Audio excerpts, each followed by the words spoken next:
होळी म्हणटुका आमकां एक वेळ आमी पयलीं खूब फाटीं सरताले की बाबा नॅचरल कलर नासता, भंय दिसता आमकां खेळपाक की केमिकल इफेक्ट खंय जाल्यार फेसाक त्रास जायत जाल्यार मातशें खूब त्रास जाताले.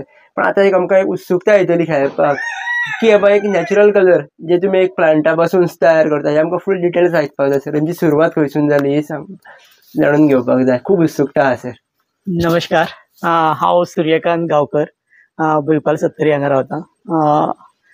2011 म्हाका राजेंद्र केरकर सर जे पर्यावरणाचे व्हडले अभ्यासक आहा तेंच्यांनी म्हाका अशें म्हटलें की होळी खातीर नॅचरल रंग तयार करपाक जाय. म्हाका प्रश्न पडलो नॅचरल रंग आनी म्हणजे कितें आनी कशें जावपाक शकता काय म्हणून. तर हांवें म्हटलें कशें करप. तर म्हणपाक लागलो पळोवया आमी तेजेर कितें मार्ग काडपाक मेळटा काय म्हणून. आनी तेंच्यांनी जे इतिहासाचे अभ्यासक आसा आमचे सचिन मदगे सर तांकां एक दीस आपयले आपल्या घरा कडेन आनी आमकां हे सांजचो टायम आसलो आनी त्या टायमार तेंच्यांनी आपयले आनी हे रंग कशें करप प्राथमीक स्तराचेर हे आमकां तेंच्यांनी सचिन सराच्या मार्गदर्शना सकयल म्हाका आनी म्हाजो फ्रेंड जो नवसो परवर आसा हेंकां दोगांकूय ते काम तेंच्यांनी कशें करप ते दाखयलें.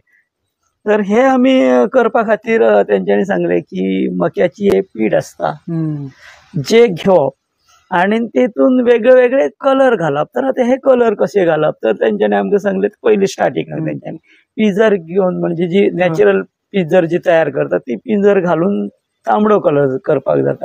आनी आमी तेंच्या कडल्यान ते पळोवन घेतले. मागीर हळद घालून हळडुळो रंग जाता. हे सगळे आमी घरा येवन मागीर आमी प्रयोग स्टार्ट केले. थंय केले ते केलेच मागीर घरा येवन स्टार्ट केले. आनी हे केले उपरांत आमी ठरयलें की ह्या वर्साचो आमी रंग जो होळयेक जाय तो करुया म्हणून. आनी 2011 हे आमचें कशें जालें एंडिंगाक जाल्लो डिसेंबराच्या टायमार. 2012चो जेन्ना सिजन येता होळयेचो त्या टायमार आमी पयले दोगांनी करपाक.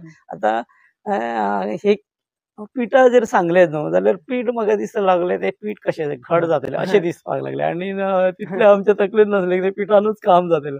मागीर ते म्हणपाक लागले टॅल्कम पावडर आसता पळय ती घालून करपाक जाता. टॅल्कम पावडर तेंच्यांनी आमकां प्रोवायड करता म्हणून सांगली. कारण ते एक आर्टिस्ट असल्या कारणान तेंच्या कॉन्टेक्टान हे सगळे गोश्टी आसले. तेंचे एक वर्कशॉप आसा म्हापसान. मागीर तेंच्यांनी आपल्या वर्कशॉपान ती टॅल्कम पावडर आमच्या खातीर मागोवन दिली 50 किलोची पॅकेट. आनी 50 किलोच आमी 20 किलोच करपाचो आनी आमच्या ग्रुपाक वापरपाचो अशें ठरयलें.